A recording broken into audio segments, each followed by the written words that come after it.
Bismillahirrohmanirrohim. Assalamualaikum warahmatullahi wabarakatuh. Hai semua, kembali lagi sama aku Emilia Riasa. Nah, di video kali ini aku mau share lagi ke kalian.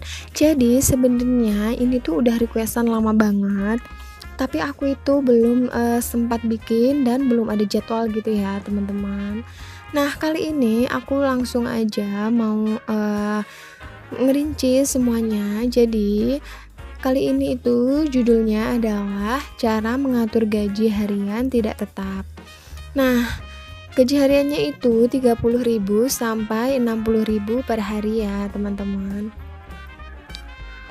Kalau dulu itu aku pernah bikin gaji harian tetap, jadi sehari itu 100.000 kayak gitu. Aku udah pernah bikin, dan kali ini aku mau bikinnya itu nggak tetap ya, jadi gaji harian tidak tetap kayak gitu, karena sesuai dengan requestan kalian juga. Sebenarnya banyak banget yang bikin konten tentang gaji harian tidak tetap kayak gini, tapi itu cara kita kan juga masing-masing ya. Dan alhamdulillah kalian itu percaya banget sama aku, banyak banget yang DM kalau ini daerah Jawa ya teman-teman, lebih banyak itu daerah luar Kalimantan kayak gitu, karena kalau di Kalimantan kan kebanyakan udah masuk PT kayak gitu ya, perusahaan kayak gitu, jadi seharinya itu 100.000 lebih. Nah, ini langsung aja aku mau tulis dulu untuk pendapatan hari yang pertama. Jadi di situ aku kasih nomor, itu tuh nomor 1 itu hari pertama gitu ya maksudnya. Nah, pendapatan 30.000, lalu untuk belanja 50.000, simpanan 15.000 dan simpanan 15.000. Nah, terus untuk hari kedua pendapatan 40.000, belanja 20.000, simpan 20.000. Nah, terus di hari yang ketiga pendapatan 50.000, belanja 25.000, disimpan 25.000. Lalu pendapatan yang keempat 60.000, belanja 30.000, simpan 30.000. Nah, maksudnya belanja itu apa sih teman-teman? Jadi ini untuk belanja sayur ya, sayur dan lauk pauk kayak gitu. Terus aku lanjut lagi dulu ya, nanti bakal aku jelasin di belakang. Di hari yang ke-5, pendapatan 45.000, jadi menurun kayak gitu. Terus belanja 20.000, simpan 25.000.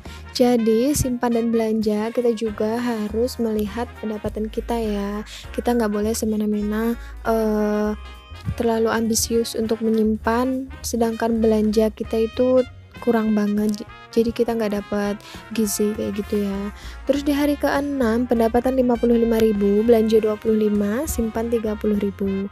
Di hari yang ke-7 pendapatan 35.000, belanja 15.000, simpannya 20.000. Nah, jadi setiap hari kita itu menyisihkan uang untuk keperluan dalam sebulan ya teman-teman.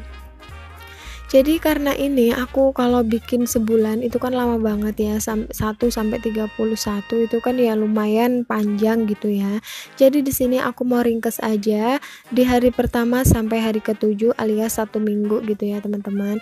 Jadi sebelum kita lanjut, aku mau kasih tahu dulu uang ini yang aku kelola di lembaran ini itu untuk kegiatan dalam 1 minggu aja. Jadi nggak sampai 1 bulan ya. Nah, di sini untuk belanja aku itu udah bilang ya tadi untuk sayur dan lauk pauk. Nah, di sini kita juga menyesuaikan budget kita ya teman-teman. Jadi kita nggak boleh semena-mena kayak gitu. Nah, untuk hari pertama 15.000 itu ada kacang panjang 10.000, tahu 5.000. Terus di hari yang kedua ada kangkung 10.000, tempe 10.000. Nah, ini ya teman-teman, nanti alokasi sayuran dana sayur ini itu aku patok di harga Kalimantan ya. Jadi di sini kan lumayan juga tinggi-tinggi harganya dibandingkan di Jawa. Sedangkan ini banyak yang request itu di daerah Jawa. Jadi nanti kalian bisa atur-atur sendiri untuk nominalnya yang pas, yang bagaimana gitu. Jadi di sini juga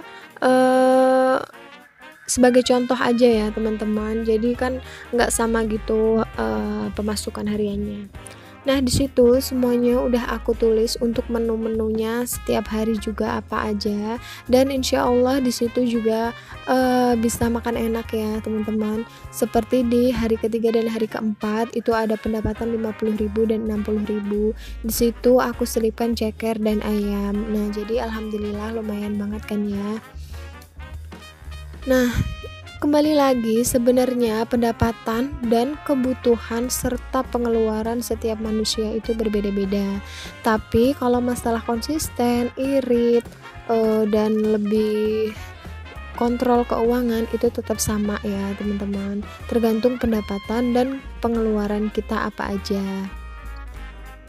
Nah, di sini udah selesai aku tulis untuk alokasi keuangannya, terus untuk menu hariannya juga udah aku tulis.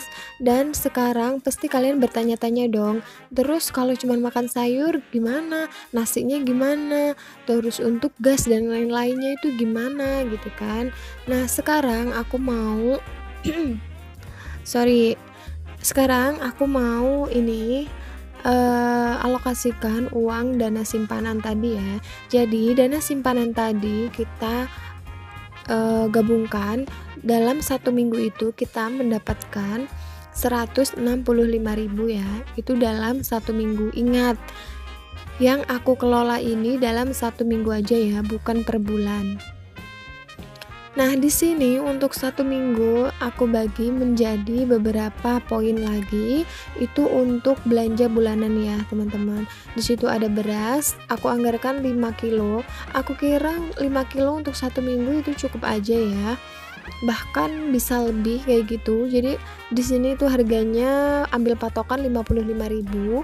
Terus bumbu dapur aku juga ambil patokan 50.000.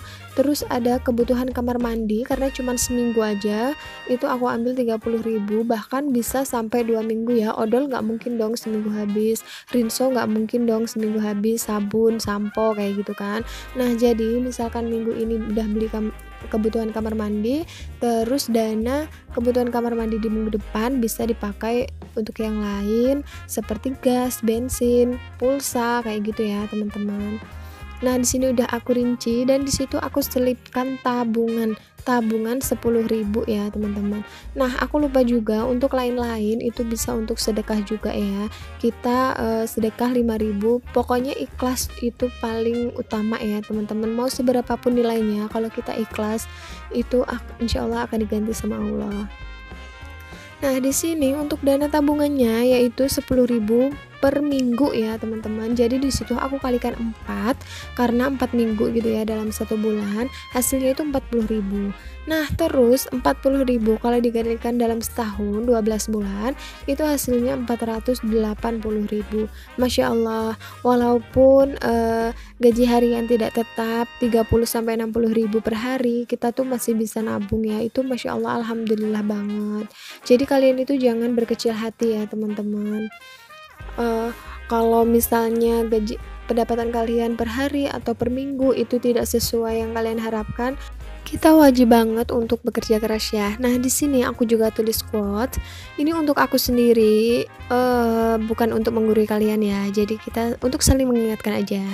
Nah, jangan pernah menyerah, percayalah, rezeki tidak akan pernah tertukar.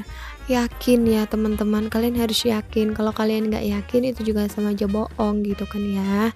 Nah, di saat kalian bekerja keras juga disertai doa ya, begitupun sebaliknya. Nah, ini dia udah selesai ya teman-teman. Jadi semuanya udah aku rinci. Untuk kalian yang mau ikutin cara aku juga silahkan monggo. Untuk yang punya cara sendiri juga alhamdulillah. Nah, ini aku share ini untuk kalian yang siapa tahu mencari inspirasi kayak gitu ya teman-teman. Kalau misalnya ada yang kurang, kalian bisa share lagi dan cari-cari konten yang serupa. Oke, segini aja, semoga bermanfaat. See you next time. Dah. Assalamualaikum warahmatullahi wabarakatuh.